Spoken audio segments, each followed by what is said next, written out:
আসসালামু আলাইকুম আপনাদের সবাইকে স্বাগতম জায়দুল টক্সে। দেখেন ফুটবল লাভারদের জন্য কিন্তু খুব ভালো একটা নিউজ কজ বাংলাদেশ কিন্তু ফাইনালি এশিয়ান কাপ খেলতে যাচ্ছে। আ স্বয়ং ফিফাই কিন্তু এটাকে অ্যানাউন্স করেছে অফিসিয়ালি যে বাংলাদেশ কিন্তু এখন এশিয়ান কাপ খেলবে। কয়েকদিন আগেও কিন্তু মানুষজন এটাকে নিয়ে খুব বেশি রুমার্স ছড়াচ্ছিল যে বাংলাদেশ কিন্তু খেলবে না। বাংলাদেশ এপ্লাই করে নাই। বাংলাদেশের জায়গায় অন্য কোনো টিম হয়তোবা খেলবে। সো এটা নিয়ে কিন্তু সোশ্যাল মিডিয়াতে বেশ ভালোই মানুষ এটা নিয়ে রুমার্স ছড়াইছে। বাট ফাইনালি ২ দিন আগে কিন্তু এটাকে অফিসিয়ালি অ্যানাউন্স করা হয়েছে যে বাংলাদেশ এবার পার্টিসিপেট করছে এবং গ্রুপ এ তেই করছে ইন্দোনেশিয়ার জায়গায়, সরি ইন্ডিয়ার জায়গায়। সো এটা মোটামুটি কনফার্ম। সো আজকের এই ভিডিওটা কিন্তু আমার করার একমাত্র কারণ হচ্ছে যে বাংলাদেশ এশিয়ান কাপ যেহেতু খুব কাছাকাছি চলে আসছে, ২৪ তারিখ থেকে শুরু হবে। সো বাংলাদেশের কী কাজ করা উচিত এবং কী করলে বাংলাদেশের জন্য অ্যাডভান্টেজ হবে। তো যারা ভিডিওতে নতুন আসছেন আর যারা ভিডিওটা দেখছেন তাদেরকে আমি রিকোয়েস্ট করবো আপনারা পুরো ভিডিওটা দেখুন। যদি ভালো লেগে থাকে তাহলে অবশ্যই ভিডিওটাকে সাবস্ক্রাইব করে দিবেন। তো ভিডিওটা শুরু করব। ১ম এই আমি একটু বলে দিই, ২৪ তারিখ থেকে কিন্তু এশিয়ান কাপ শুরু হয়ে যাবে। আর এখানে কিন্তু টাইম একদমই নাই বললেই চলে। অলরেডি কিন্তু অগাস্টের লাস্টের দিকে চলে আসছি, সেপ্টেম্বর শুরু হয়ে যাবে। সো বাংলাদেশের উচিত সবার ১ম এ ক্যাম্পটা স্টার্ট করে দেওয়া।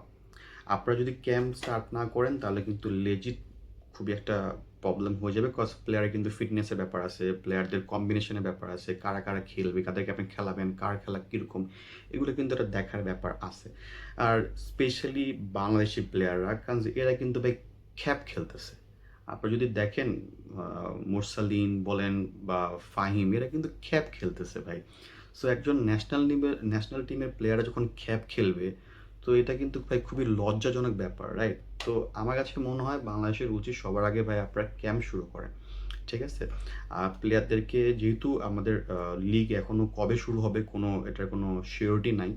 তো যত তাড়াতাড়ি সম্ভব ক্যাম্প শুরু করে ওখানে ট্রেনিং স্টার্ট করে দেওয়া যাতে করে প্লেয়ারদের ফিটনেসটা খুব ভালো থাকে। সেকেন্ড আমার কাছে মনে হয় বাংলাদেশের উচিত বাংলাদেশ যারা অরিজিন প্লেয়ার যারা আছে এদের সাথে আবার কমিউনিকেট করা, এদেরকে বোঝানো যে আমরা কিন্তু ভাইয়া আমরা এই জায়গায় খেলতে যাচ্ছি, এটা কিন্তু ফিফার আন্ডারে। সো এটা কিন্তু খুব বড় একটা দিক। কারণ কি আপনি যখন এইসব টুর্নামেন্টে যখন ভালো কিছু করবেন বা ভালো ফুটবল খেলবেন, তখন কিন্তু ভাই মানুষজন আপনাদেরকে নিয়ে কথা বলবে, মানুষজন আপনাদেরকে চিনবে যে না বাংলাদেশ কিন্তু এখন আগের টিম নাই, বাংলাদেশ কিন্তু এখন বেশ অ্যাডভান্স টিম, খুব ভালো প্লেয়ার, প্রতিভাবান প্লেয়ার আছে এখানে। সো এটা কিন্তু বাংলাদেশের জন্য একটা খুব ভালো একটা দিক হবে।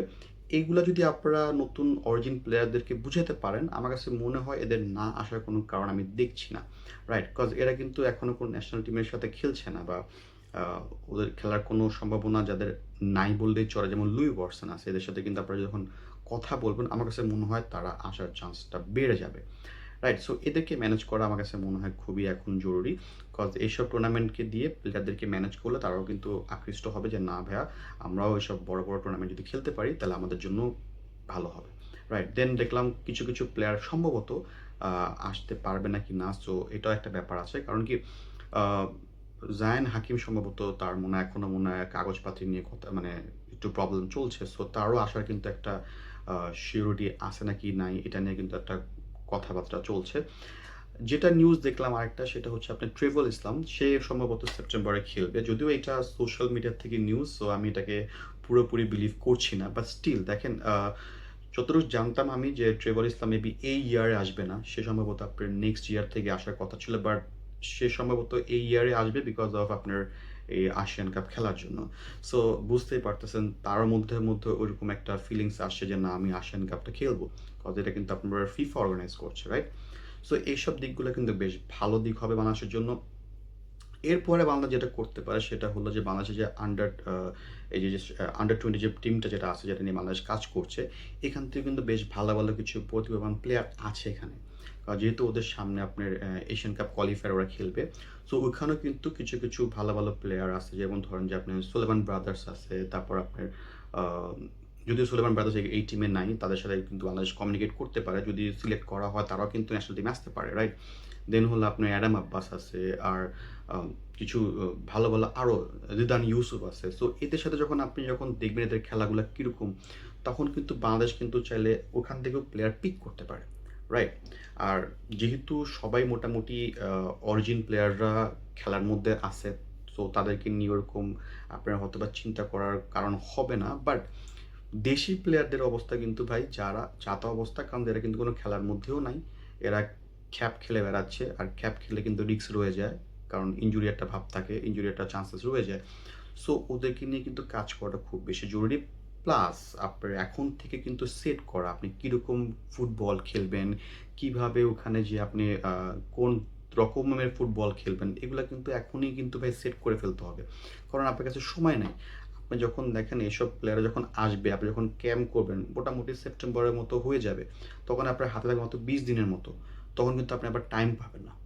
সো বাংলাদেশের উচিত হবে যত তাড়াতাড়ি সম্ভব মানে আপনারা টিম অ্যানাউন্স করে দেন, কাদেরকে নিতে চাচ্ছেন। ওদেরকে আপনারা ক্যাম্পে ডাকেন, শুরু করে দেন ক্যাম্প, খেলা দেখেন, কম্বিনেশন ক্রিয়েট করেন। কজ আমি চাই না যে ভাই আপনারা যখন এত বড় একটা টুর্নামেন্টে যেয়ে মানে থাকে না যে ওরকম প্রিপেয়ার না হয়ে যাওয়াটা আমার কাছে মনে হয় উচিত হবে না।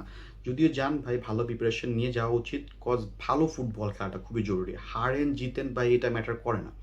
ম্যাটার করে আপনি কীরকম ফুটবল খেলছেন, কোন স্টাইলে ফুটবল খেলছেন। বিকজ মানুষজন অবশ্যই দেখেন আ যেহেতু নতুন বাংলাদেশের অরিজিন প্লেয়াররা এড হচ্ছে। সো এখানে কিন্তু সবার কিন্তু এক্সপেকটেশন থাকে অনেক ভালো, অনেক হাই। আপনি দেখুন যখন আপনার টিমে ভালো, ভালো প্লেয়ার থাকবে এর মানে এই না যে আপনি ভালো খেলবেন। কারণ কি ওদের মধ্যে কিন্তু কম্বিনেশনের ব্যাপার আছে।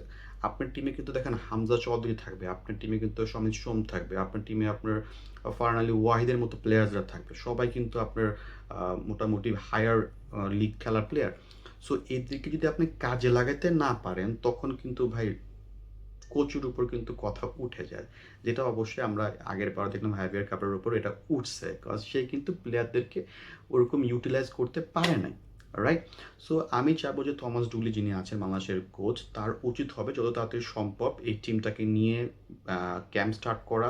এই টিমটাকে নিয়ে অলরেডি কাজ করে দেওয়া, কাকে কোন পজিশনে খেলাবেন, কার কি রোল হবে না হবে, এগুলা নিয়ে আপনি যদি মনে করেন যে প্লেয়াররা ক্যাম্পে আসতে পারতেছে না, তার সাথে ওভার ফোন কথা বলেন। লাগলে আপনি ভিডিও কলে ওর সাথে বুঝাবুঝি মানে থাকে না যে ভিডিও কলে নিয়ে সবাইকে নিয়ে একটা কি বলে ক্লাস টাইপ করে ওদেরকে সাথে কথা কমিউনিকেট করেন যে তুমি এই পজিশনে খেলবা, তুমি ওই পজিশনে খেলবা। ইন ডিটেইলস এটা নিয়ে অ্যাকচুয়ালি কাজ করে দেওয়া উচিত। যারা ক্যাম্পে থাকবে তাদেরকে আপনারা অবশ্যই ফিজিক্যালি বুঝাতে পারবেন। বা যারা ক্যাম্পে আসবে না যেমন ধরেন হয়তোবা ফারহান আলী ওয়াহিদ, শমীর সোম বা হামজা চৌধুরী, হ্যাঁ, ট্রেভর ইসলাম এরা যারা আছে যদি এরা আসে তাহলে তো কিন্তু অবশ্যই তারা কিন্তু খুব আর্লি ক্যাম্পে যোগ দিতে পারবে না। হয়তোবা লাস্টের দিকে যেয়ে হয়তোবা যোগ দিতে পারে। সো ওদেরকে কিন্তু আপনারা কিন্তু জানেন ভিডিও কল বলেন বা ওভার ফোনে এদের সাথে কিন্তু কমিউনিকেট করে কিন্তু আপনারা আপনাদের টিমটাকে সাজায় ফেলতে পারেন। লাগলে ওদের থেকেও আইডিয়া নিতে পারেন, রাইট? কে কোন পজিশনে খেলতে সুইটেবল এটা যত তাড়াতাড়ি সম্ভব শুরু করে দেওয়া। কারণ যত বেশি প্র্যাকটিস করবেন, যত বেশি আপনারা একসাথে খেলতে পারবেন, তত বেশি কিন্তু বাংলাদেশ প্লেয়ারদের কিন্তু কম্বিনেশন ভালো হবে। ওদের কিন্তু থাকে না গেম অ্যাওয়ারনেসটা বাড়বে। হ্যাঁ, ওদের কিন্তু আপনি যেরকম খেলতে চান, আপনার যে মাইন্ডসেট আমাদের কোচে যেভাবে খেলাতে চায় যে থাকে না যে প্রেসিং খেলা, বল হোল্ডে রেখে পাসিং ওয়েতে খেলা, টিকি-টাকা যেটাকে আমরা বলি, হ্যাঁ?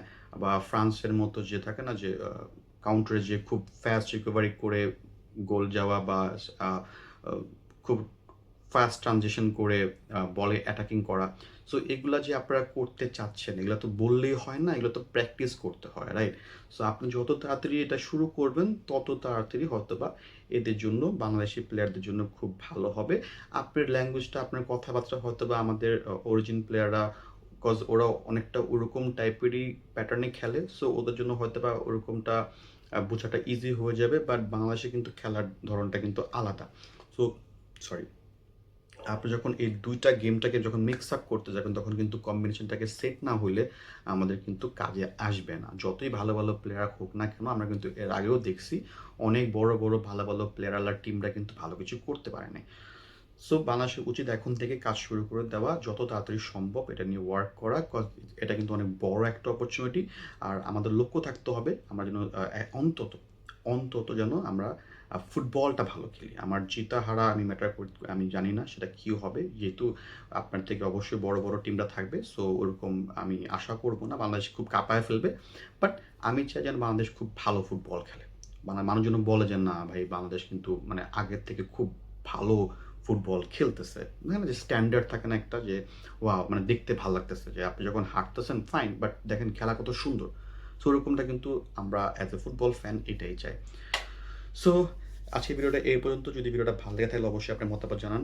আপনাদের কিরকম ধারণা, আপনারা কি চান বাংলাদেশের এছাড়াও আর কি করা উচিত? যেহেতু খুব সুন আসিয়ান কাপ শুরু হয়ে যাবে। সো আপনাদের মতামত অবশ্যই আমার কমেন্ট বক্সে জানাবে। যদি ভালো লাগে তাহলে অবশ্যই ভিডিওটাকে শেয়ার করে দিবেন। আর প্লিজ সাবস্ক্রাইব করতে কিন্তু ভুলবেন না। আল্লাহ